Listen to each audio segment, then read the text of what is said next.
নমস্কার, গুরু কৃপাহি কেবলম। আজকের আলোচনার বিষয় হচ্ছে 14 নম্বর নক্ষত্র, চিত্রা নক্ষত্র। আমাদের যে 27টা নক্ষত্র নিয়ে আমরা বিচার করি, এই 27টা নক্ষত্রের 13 নম্বর নক্ষত্র হস্ত নক্ষত্র পর্যন্ত বিগত কয়েকদিন আগে আলোচনা করেছি। একটা একটা করে আপনাদের 13 নম্বর নক্ষত্র পর্যন্ত আলোচনা করেছি। আজ আমি আপনাদের 14 নম্বর নক্ষত্র, চিত্রা নক্ষত্র। চিত্রা মানে মঙ্গল গ্রহের নক্ষত্র। এই মঙ্গলের নক্ষত্র চিত্রা নক্ষত্রে জন্মগ্রহণ করলে জাতক জাতিকাদের কি প্রভাব পড়ে বা কি হয়, সেই নিয়ে ছোটোখাটো একটু বিস্তারিত আলোচনা করছি। মন দিয়ে শুনুন। চিত্রা নক্ষত্র হচ্ছে মঙ্গল গ্রহের নক্ষত্র।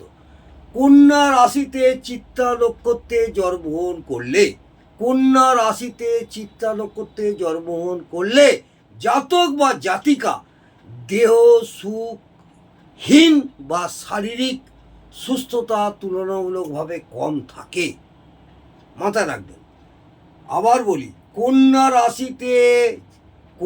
রাশিতে কোনো জাতক জাতিকা যদি চিত্রা নক্ষত্রে জন্মগ্রহণ করে, সেই সব জাতক জাতিকাদের দেহতে সুখহীন বা শারীরিক সুস্থতা তুলনামূলকভাবে অনেকটাই কম থাকে। মাঝে মাঝে একটু শারীরিক অসুস্থতা দেখা দেয়, চোখের সমস্যা থাকে, অপ্রয়োজনীয় বা বেশি কথা বলে, কোনো প্রয়োজন ছাড়াই অপ্রয়োজনীয় কথাবার্তা বলে, পোশাক পরিচ্ছন্ন প্রিয় হয়, বন্ধু বান্ধব ও আত্মীয় স্বজনদের প্রিয় হয়, বিপরীত লিঙ্গের প্রতি একটা আকর্ষণ থাকে। এই সব জাতক জাতিকাদের নাম যশ প্রতিপত্তি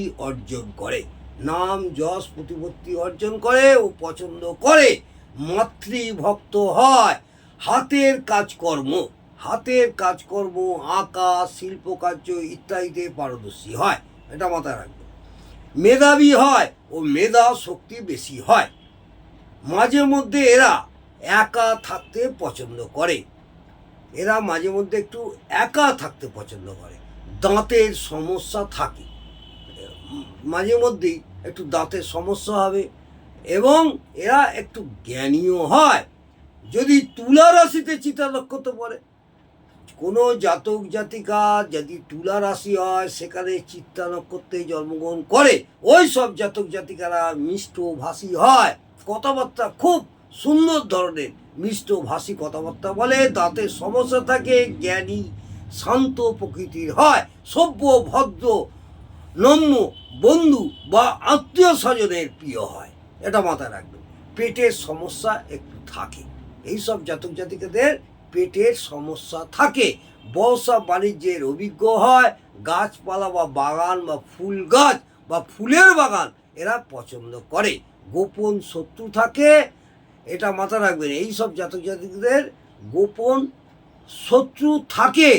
হ্যাঁ, এদের শরীরে একটু লোমও বেশি থাকে। বোঝা গেল?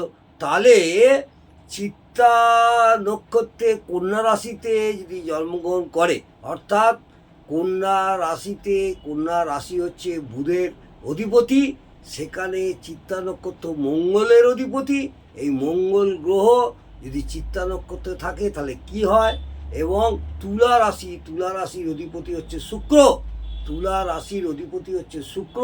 এই শুক্রের রাশিতে যদি চিত্রা নক্ষত্র মঙ্গলের নক্ষত্র থাকে, সেই সব জাতক জাতিকাদের কি হয় আমি বিস্তারিত আপনাদের ভেঙে আলোচনা করলাম। যদি ভালো লাগে অবশ্যই একটা সাবস্ক্রাইব, কমেন্ট এবং লাইক করে উৎসাহিত করবেন। আগামী দিনে আপনাদের 7টি নক্ষত্র, 15 নম্বর নক্ষত্র নিয়ে আলোচনা করব। নমস্কার, জয় মা তারা। ভালো থাকুন, সুস্থ থাকুন, আনন্দে থাকুন। জয় জয় তারা।